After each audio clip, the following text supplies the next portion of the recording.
Gente, eu não tô acreditando que eu vou gravar esse vídeo. O roteiro desse vídeo tá sendo pensado faz uns 3 anos. Finalmente vai acontecer. Vamos lá. Eu nunca falei muito publicamente aqui sobre como aconteceu o final trágico do meu doutorado, da minha passagem pela trajetória acadêmica. Na época em que o doutorado acabou, eu fiz no máximo um post no Facebook ali contando o que tinha acontecido, não comentei nada em nenhum vídeo aqui. E por um tempo eu fiquei recebendo até algumas mensagens de pessoas que me seguiam, me seguem aqui, perguntando o que tinha acontecido, porque eu nunca mais tinha dado notícia. Acho que principalmente porque muitas pessoas que começaram a me seguir, sobretudo aqui no YouTube, começaram a me seguir por causa de um vídeo que eu gravei falando sobre esse tema da saúde mental na universidade, contando um pouco das minhas experiências, não exatamente as melhores experiências, e também tentando somar minha voz a um movimento que estava acontecendo na época chamado Não é Normal, que foi um movimento organizado por estudantes de algumas universidades denunciando situações de sofrimento mental e de cobranças excessivas, experiências de assédio, enfim, uma série de experiências que acontecem dentro das universidades que contribuem para o enfraquecimento da saúde mental não só de estudantes, mas também de professores e de servidores. E o que aconteceu comigo, minha gente, é que eu fui desligado do meu doutorado. Fui desligado mesmo, jubilado, expulso, qualquer palavra leve ou pesada, eufemismo ou não, que você queira usar para poder descrever esse processo. O que aconteceu foi que eu já estava com a minha tese parada há quase um ano, estava bastante atrasado, muito adoecido mentalmente, estava há meses totalmente prostrado, sem nenhuma disposição, nenhuma energia. E diante daquelas circunstâncias, o colegiado lá da pós-graduação não teve exatamente nenhuma alternativa a não ser me desligar. Eu ainda me lembro que quando eu recebi o e-mail da minha orientadora me comunicando do desligamento, eu obviamente senti um baque, né, um susto, um sentimento assim de e agora?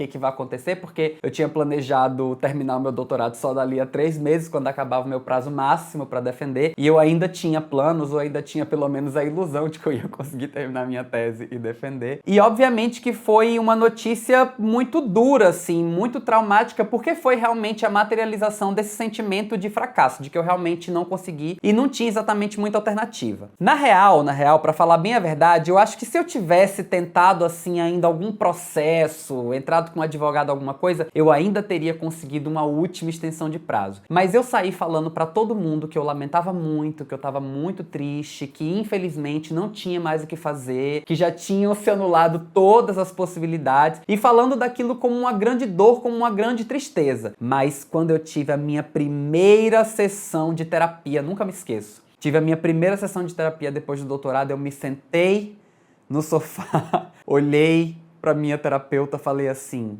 fui desligado do doutorado. E aí eu consegui dizer pra ela uma coisa que eu não tinha conseguido dizer pra ninguém ainda, que eu acho que eu não tinha conseguido dizer em voz alta nem pra mim mesmo. Era que o meu principal sentimento naquele momento era um sentimento de alívio. Tinha acabado, sabe? Tinha tido um fim aquele inferno na minha vida. Eu fico feliz, fico grato de ter tido um espaço seguro como o espaço da minha terapia, que foi um espaço onde eu consegui admitir isso. Mas apesar desse sentimento de alívio, apesar dessa clareza que eu tinha, que aquele processo tinha sido toda uma merda, eu ainda tive dificuldade de falar sobre isso publicamente. Ainda tive dificuldade de elaborar publicamente o meu luto com o fim do meu doutorado. Nessa coisa de trabalhar como criador de conteúdo, às vezes eu senti, ainda sinto um pouco, acho que ainda existe um pouco essa cultura dessa necessidade que a gente tem, ou dessa obrigação que a gente tem de prestar conta sobre tudo, né? Mas aí eu me confrontava muito com esse desafio, assim, de ter que admitir publicamente que eu tinha fracassado, sabe? Eu sabia que naquele contexto, depois de não ter conseguido defender, de não ter conseguido entregar, de ter sido jubilado, ter sido desligado do programa, eu tinha certeza absoluta que as pessoas iam dizer que qualquer crítica que eu tivesse a fazer sobre a universidade ia ser alguma justificativa que eu tava arrumando pro meu próprio fracasso. Que as pessoas iam provavelmente olhar pra mim e dizer assim, mas tem tanta gente que tá aí na universidade passando pelas mesmas coisas, pelas mesmas situações e estão conseguindo defender, estão conseguindo entregar no prazo, estão conseguindo ser bem-sucedidos dentro das suas carreiras acadêmicas. O problema talvez fosse comigo mesmo. Eu imaginei muito que as pessoas fossem fazer esse tipo de insinuação. Esse tipo de comentário apareceu, na verdade, no vídeo sobre saúde mental na universidade. Pessoas legitimando o comentário que eu escutei tantas vezes durante durante a minha formação acadêmica, durante a minha trajetória na vida acadêmica, é que fazer doutorado era assim mesmo, fazer pós-graduação era assim mesmo, que se eu não quisesse passar por isso, que eu devia fazer outra coisa. Eu ouvi essa frase várias vezes, contei dessa frase aqui naquele outro vídeo e acho que faz sentido reiterar, porque eu tinha noção de que eu podia ouvir esse tipo de argumento e eu não estava em condição, galera, assim. No meio do processo das minhas dores da minha elaboração, não estava em condição de lidar com essas coisas, em certo sentido porque eu acho que em algum lugar dentro de mim eu acreditava um pouco nessas coisas também, sabe? Acreditava também que era eu que tinha fraquejado, eu que não tinha dado conta, era eu que não tinha sido bom o suficiente para aquele ambiente, para as cobranças daquela instituição. E aí agora, depois de 5 anos, depois de muita terapia, de elaborar muito sobre isso, de achar que eu já tinha esquecido, que eu já tinha superado, que já tinha passado, e ver as minhas dores e as minhas questões voltarem todas de novo e ter que pensar novamente tudo sobre elas, depois de todo esse processo, a verdade é que eu acho que eu nem mudei de ideia tanto assim. Porque a real é que fui eu mesmo. Fui eu mesmo que não dei conta. Fui eu mesmo que sucumbi, fui eu mesmo que fracassei. Fui eu que não tive estrutura, ferramenta, condição para poder atender aquilo que a universidade me demandava, para poder sobreviver aos atravessamentos de violência que eu passei naquele espaço. Eu não tive mesmo estrutura. Não sei das outras pessoas que tiveram, não sei como é que elas estão, não sei qual foi o custo que teve para elas, mas para mim realmente não deu. Mas eu paro e penso assim, o que isso significa também, sabe? O que significa ser bem-sucedido dentro desse sistema, dentro dessa instituição? O que significa, qual que é o significado de ser um fracassado da academia? Eu acho que talvez a principal virada de todo esse tempo para poder vir aqui falar sobre essa experiência é porque por muito tempo eu não falava sobre o meu fracasso porque eu tinha vergonha do meu fracasso. E hoje eu me sinto confortável de falar sobre a minha vivência, sobre a minha experiência na universidade, não é porque eu deixei de me sentir um fracassado, mas é porque hoje eu abraço o meu fracasso como uma das coisas mais potentes que me aconteceram. Outro dia eu tava falando na terapia que eu acolho, assim, profundamente o meu fracasso. Eu quero cantar parabéns pro meu fracasso, quero abraçar o meu fracasso e agradecer a ele pelas coisas todas que ele me proporcionou, pelas coisas todas que ele me potencializou depois que eu saí desse espaço que vinha sendo um espaço de violência pra mim, um espaço de silenciamento pra mim. Eu não devia ter entrado no meu doutorado. Hoje eu faço essa avaliação um pouco. Eu era muito jovem, tinha acabado de sair do mestrado, emendei graduação no mestrado, mestrado no doutorado. Tava vindo de um mestrado que já tinha sido muito difícil, muito fodido, muito adoecedor pra mim. E ainda cheguei aqui numa cidade nova, primeira vez na minha vida que eu tava morando numa cidade grande, numa metrópole hostil e selvagem como Rio de Janeiro. Então, desde o começo, todo o processo do doutorado pra mim foi muito difícil. Eu já cheguei aqui muito exausto, muito cansado, já tive dificuldade de cumprir prazos, de entregar trabalhos, de acompanhar os ritmos do trabalho às vezes. Então eu entendo que também houve essa limitação objetiva, que era uma limitação minha, das minhas ferramentas, da capacidade que eu tinha e do momento que eu estava vivendo dentro daquele contexto também. Eu tenho total clareza, faço uma leitura clara disso hoje. E por muito tempo eu parava a minha avaliação desse cenário aí, em mim, colocando a responsabilidade do problema todo, fazendo a leitura do problema todo como se esse problema tivesse a ver apenas comigo. E levou um tempo até eu conseguir olhar com distanciamento para entender que não era só sobre mim, não era só comigo, não era só eu o problema, a responsabilidade por aquilo tudo acontecer. Porque é isso, lá atrás, em 2014, quando eu cheguei aqui no Rio de Janeiro, talvez não fosse o melhor momento da minha vida, mas mesmo que tivesse sido, também não teria sido fácil, porque a universidade é um lugar de violência, é um instrumento acelerado de produtividade que consome a gente, consome a energia da gente. A universidade é um espaço racista, elitista, machista, LGBTfóbico, xenofóbico, de picuinha, de grosseria, de umas disputas toscas, sabe? Totalmente atravessadas por uma institucionalidade apodrecida, velha, atolada até o pescoço, até a tampa em tradição, com um monte de gente de lá que tá reproduzindo todo o tempo essas coisas sem pensar sobre isso. E quer dizer, até tem gente que tá pensando sobre isso. Falar que a universidade é um espaço elitista, racista, colonial, não é absolutamente nenhuma novidade aqui. Existem, infelizmente, muitas pessoas hoje na universidade que estão empenhadas a pensar sobre isso, a pensar sobre sobre essas lógicas e sobre a maneira como a gente produz conhecimento. Mas a questão é que muitas vezes pensar sobre isso, discutir sobre isso, falar sobre isso não basta. Porque mesmo nos espaços mais progressistas, mesmo nos ambientes em que as pessoas parecem muito empenhadas a refletir sobre isso, mesmo nesse espaço a gente ainda reproduz uma quantidade enorme de violências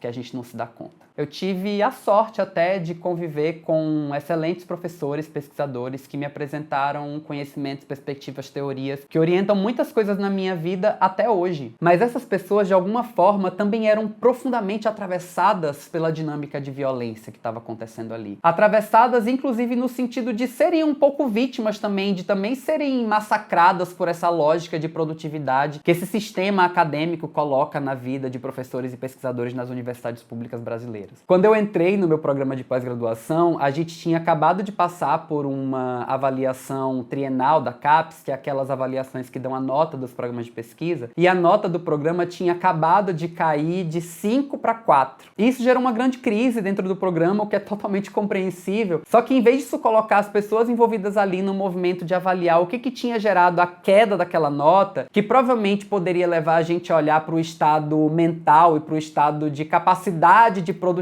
de professores e alunos, em vez de fazer disso, não. Eu entrei lá numa loucura, uma alopração enorme, porque todo mundo queria e exigia e reiterava a importância de que dentro dos próximos 3 anos, na próxima avaliação trienal, que a gente subisse não de 4 de volta para 5, mas que a gente fosse direto para 6. Imagina o que é você colocar estudantes de um programa de pós-graduação inteiro na missão de subir a nota desse programa em 2 pontos dentro de 3 anos. Imagina o nível de pressão psicológica e produtiva que você coloca em cima dos professores. Imagina o nível de pressão psicológica e produtiva que esses professores vão transferir para os seus alunos, para os seus orientandos. Imagina essa cadeia enorme de violência que é inaugurada por essa lógica bizarra que a gente tem. O resultado direto disso é uma grande naturalização desses processos de violência. A gente está o tempo todo reproduzindo esses processos de violência como se eles fossem a coisa mais natural e tranquila do mundo. Eu me lembro de uma situação que eu inclusive relatei quando eu gravei aquele vídeo sobre saúde mental na universidade e depois eu retirei na edição para evitar um mal-estar dentro do meu programa de pesquisa. Mas foi uma situação que aconteceu quando eu fui assistir a minha primeira defesa de qualificação. Eu estava aqui no Rio, tinha uns 3 meses, começando o doutorado. A aluna que estava apresentando o trabalho era uma menina magra, magerezerésima, ela tava um palito, assim. E aí, um professor, um dos avaliadores, que era uma pessoa respeitadíssima no programa, uma das pessoas mais respeitadas no campo, em tom de absoluta tranquilidade, fez o seguinte comentário: ouvi o boato aqui que você emagreceu 8 quilos para escrever essa qualificação. E se percebe o resultado do seu trabalho. Dá para ver aqui nessas páginas o esforço importante que você teve porque você conseguiu um excelente resultado. Falando do emagrecimento dela, dos 8 quilos que ela emagreceu para fazer aquele trabalho, como se fosse uma coisa excelente, como se fosse uma coisa que deu ali resultado, vitória para ela. E vocês acham que para por aí? Não para, piora. O que ele disse para concluir é que o resultado tinha sido muito bom, mas que provavelmente ela ainda ia precisar emagrecer mais uns 3 ou 4 quilos para chegar da qualificação num texto de tese. E todas as pessoas na sala riram, levaram como piada, eu inclusive. Eu também achei engraçado na época, e aquilo só pegou pra mim assim como uma coisa assim de tipo, caramba, o nível de exigência aqui realmente vai ser pesado, olha aí o que eu vou ter que passar para poder conseguir defender uma tese aqui. Enquanto eu estava no doutorado, eu tinha noção de que o processo que eu estava vivendo estava sendo um processo duro e estava sendo um processo violento, difícil para mim. Mas eu não tinha dimensão mesmo do que era o tamanho disso que eu estava atravessando, e eu não tinha desenvolvido ferramenta para perceber os sintomas que estavam no meu corpo. O fato de que eu tinha uma gastrite que atacava sempre, especialmente nas semanas mais estressantes, o fato de que eu estava tendo cada vez mais dores físicas e que eu vivia à base de relaxantes musculares. Eu fui naturalizando isso porque a ideia que eu tinha, a visão que eu tinha, inclusive de todas as pessoas que estavam ao meu redor, é que todo mundo passava por isso, que era a coisa mais natural do mundo. Quem não tem uma dorzinha, quem não tem uma doencinha aqui ali, ali que vai gerenciando, administrando na vida. Só que esse meu sintominha aqui e ali não eram coisas banais, não eram coisas pequenas, assim. Quando eu realmente cheguei a ponto de fazer o movimento de ir ao médico para poder investigar essas coisas, foi que eu percebi o nível de adoecimento que eu tava naturalizando no meu corpo tinha muito tempo. Outro dia eu tava olhando umas memórias antigas minhas do Facebook e encontrei um post em que eu tava falando sobre essa coisa da vida acadêmica e lendo os comentários eu me vi em um dos comentários dizendo que no dia em que eu fosse professor universitário, que os meus alunos iam aprender as normas da ABNT, nem que fosse na chibata. Olha essa imagem. Eu que era uma pessoa que estava em processo de tomada de consciência racial usando essa figura da chibata, sabe? E eu sempre me achei uma pessoa ótima, eu não achava que eu ia ser um professor abusivo, carrasco, escroto com os meus alunos, sabe? Se eu tava dizendo que eu ia fazer esse tipo de tratamento com outras pessoas, imagina o tipo de violência que eu tava naturalizando que atravessasse o meu próprio corpo. Na época, eu acho que eu não tinha nem ferramenta para identificar o que acontecia, inclusive porque muitas dessas violências acontecem de forma extremamente sutil. A maneira como o meu corpo era lido, como o meu sotaque era percebido, as caras de surpresa das pessoas nos primeiros meses quando eu fazia alguma observação inteligente que não era esperada, ou a maneira como discordavam de mim, que não era num lugar de discordância teórica pura e simples, mas sempre num lugar de questionar a minha inteligência, questionar a minha capacidade crítica, grosserias e diminuições e desqualificações constantes diante de algumas decisões que eu tomei em relação à minha pesquisa, processos que não eram nada explícitos enquanto processos de violência, mas processos que me deixaram sequelas muito profundas. E vou confessar para vocês que até para chegar aqui nesse vídeo e descrever essas experiências como experiências que foram de violência, para mim é um passo enorme. É uma coisa que até outro dia eu não sei se eu teria coragem de dizer, porque envolveria falar dos atravessamentos do racismo, da xenofobia dentro do meu programa de pesquisa, por exemplo, e pode inclusive gerar um questionamento em relação à minha leitura social, à minha leitura racial, considerando o fato de que eu sou uma pessoa negra de pele clara, que às vezes passa, né? Eu levei muito tempo me perguntando se aquilo que eu tinha vivido era uma experiência isolada ou se era parte realmente de uma experiência de um atravessamento de violência institucional e que tinha a ver também particularmente com o meu corpo, com quem era o meu corpo. E eu vou dizer pra vocês que hoje eu tô aqui sentado gravando esse vídeo falando que era sobre tudo isso mesmo, que a minha leitura é que era sobre tudo isso mesmo, mas que eu só ganhei confiança de dizer essas coisas outro dia mesmo, lendo a Grada Quilomba, no Memórias da Plantação, que acho que inclusive tá aqui, até aqui atrás, ó. Relatando a história dela, ela diz que como acadêmica, por exemplo, é comum dizerem que meu trabalho acerca do racismo cotidiano é muito interessante, porém não muito científico. Tal observação ilustra a ordem colonial na qual intelectuais negros residem. Você tem uma perspectiva demasiado subjetiva, muito pessoal, muito emocional, muito específica. Esses são fatos objetivos? Tais comentários funcionam como uma máscara que silenciam nossas vozes assim que nós falamos. Quando eu li isso aqui, foi uma coisa que me arrebatou e me atravessou tanto, porque eu ouvi todas essas frases. E não só essas, muitas outras experiências que foram experiências de desqualificação e de silenciamento, vindas de pessoas que estavam convivendo comigo e dialogando comigo e trabalhando comigo na melhor das intenções e que provavelmente não tinham a menor noção do tamanho da violência que elas estavam ajudando a reproduzir sobre o meu corpo, provavelmente porque elas também não tinham a menor noção e a menor consciência do tamanho da violência que também estava operando sobre o corpo delas. Eu ouvi durante a minha trajetória na universidade milhões de relatos e desabafos e lamúrias de infelicidade com a vida acadêmica. E me pergunto se as pessoas não estavam se ouvindo. Pessoas que entraram para os programas totalmente apaixonados pelos seus temas de pesquisa e que ao final de 4, 5 anos estavam naquele nível de não querer olhar mais para aquilo, não querer falar daquele tema nunca mais. Pessoas que perderam totalmente a sua paixão, seu desejo, sua potência com aquilo que foram produzir e que desabafavam e falavam disso muitas vezes sem perceber que aquilo era sintoma de que tinha alguma coisa errada. Então, quando eu olho para tudo isso hoje, tantos anos depois, eu realmente reitero, minha gente, que eu abraço meu fracasso. Eu abraço muito generosamente meu fracasso.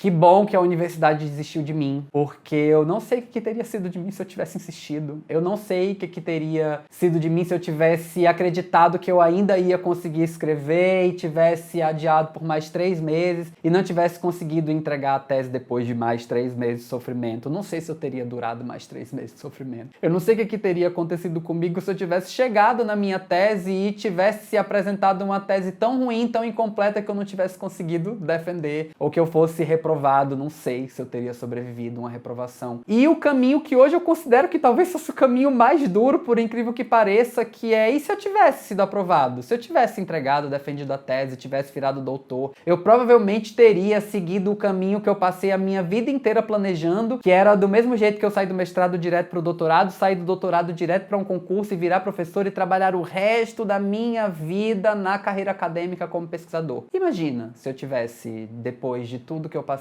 se eu tivesse insistido em permanecer, em ser bem-sucedido, em ser vitorioso dentro desse sistema. Eu com certeza não teria sobrevivido. E ser desligado não foi fácil. Foi uma conclusão extremamente traumática para um processo que já vinha sendo muito traumático e eu passei muito tempo, tô até hoje lidando com as consequências desse processo. Mas eu sou muito agradecido por tudo que eu precisei me reinventar depois que esse caminho deixou de ser uma possibilidade na minha vida. A única coisa que eu sabia fazer da minha vida era estudar. A única coisa que eu sabia fazer da minha vida era pesquisar e eu realmente gostava muito daquilo e achava que eu queria fazer aquilo pro resto da minha vida mesmo. Mas eu nunca tinha experimentado outras coisas e foi tão bom experimentar outras coisas. Começando dessa forma meio estabanada aqui com um canal no YouTube que de repente foi dando certo e a minha mãe me zoando que eu estudei tanto tempo para no final virar blogueira. Mas foi esse trabalho aqui como criador que me permitiu explorar outras maneiras de produzir saber, de compartilhar saber, me permitiu explorar meu lado artista, trabalhar com mais criatividade, com uma linguagem menos fechada, menos técnica. Me apresentou um mundo de outras possibilidades que eu provavelmente não teria ido buscar se eu não tivesse sido obrigado a buscar por causa do meu fracasso. Não que eu acho que a universidade, que a academia não tem importância, não tem potência. Acho que é fundamental que as pessoas que têm condições continuem fazendo a disputa desse espaço. É fundamental a gente ocupar e disputar esse espaço e produzir conhecimento também a partir desse lugar. Mas eu agora estou muito tranquilo e pacificado com o fato de que a universidade não é a única coisa que existe, não é o único espaço legítimo e potente de produção de saber. E eu venho entendendo que o meu caminho, o caminho que eu desejo fazer hoje na minha vida, não tá nesse lugar. Não tá nesse território mais. Eu levei um tempo até conseguir elaborar isso, mas hoje eu me acolho muito nesse lugar. Porque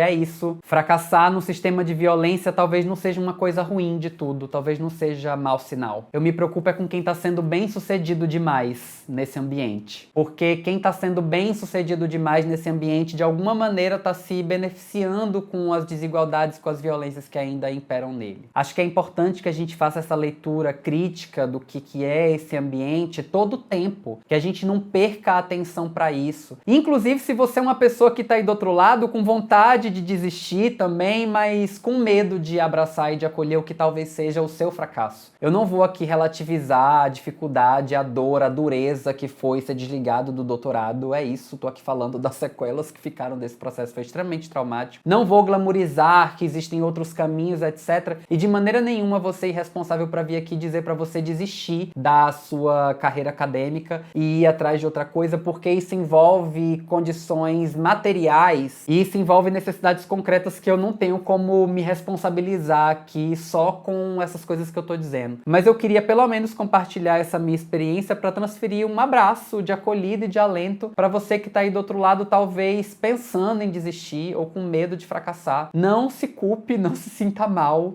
Se acolha diante disso, porque eu acho que diante do cenário que a gente tem, da sociedade brasileira, da universidade brasileira, diante dessa instituição bizarra, desse ciclo de violência bizarro que a gente passa dentro dela, diante das perspectivas totalmente duras e difíceis que a gente está tendo para a ciência no Brasil, eu acho que dentro desse cenário, dentro dessas circunstâncias, a coisa mais razoável e compreensível do mundo é ter vontade de desistir. Vontade de desistir é o grande sintoma desse nesse momento tá todo mundo com vontade de desistir. O meu problema é com quem não tá com vontade de desistir, reitero isso. Acho muito estranho quem não tá com vontade de desistir. Acho muito estranho o fato da gente não tá olhando para essa vontade generalizada de desistir como um sinal de que fracasso mesmo é esse estágio de adoecimento total e completo que a gente está submetendo quase todas as pessoas que passam por esse ambiente. Não tem ninguém saindo ileso da universidade. Então, se acolha, se cuide, procure ter uma rede de apoio que te fortaleça e sempre que puder, se possível, fracasse. Quando eles te exigirem todos os prazos e as 1000 publicações e todo aquele regime de produtividade bizarro, fracasse. Se puder, fracasse. Quando quiserem que você pise sobre os seus colegas para reproduzir essa lógica de competitividade, fracasse. Quando quiserem que você abra mão da sua vida social, da sua vida afetiva, do seu descanso, do seu lazer, para ser um bom pesquisador com números exemplares, fracasse em ser um bom pesquisador com números exemplares, porque isso não vale a sua vida, isso não vale a sua saúde. Eu incentivo todo mundo a fracassar retumbantemente em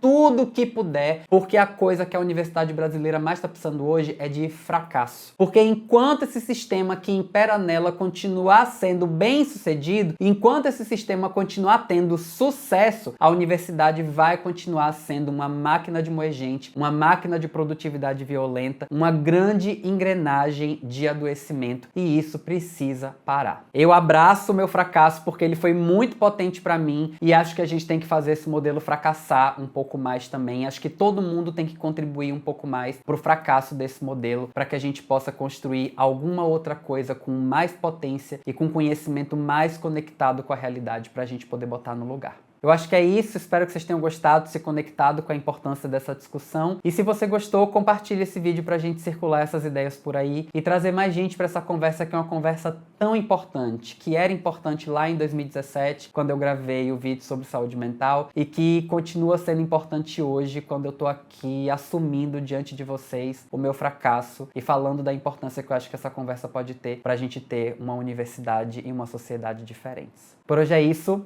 Um beijo grande pra todo mundo e a gente se vê no próximo vídeo aqui no Ouro Pequeno. Até lá, tchau, tchau!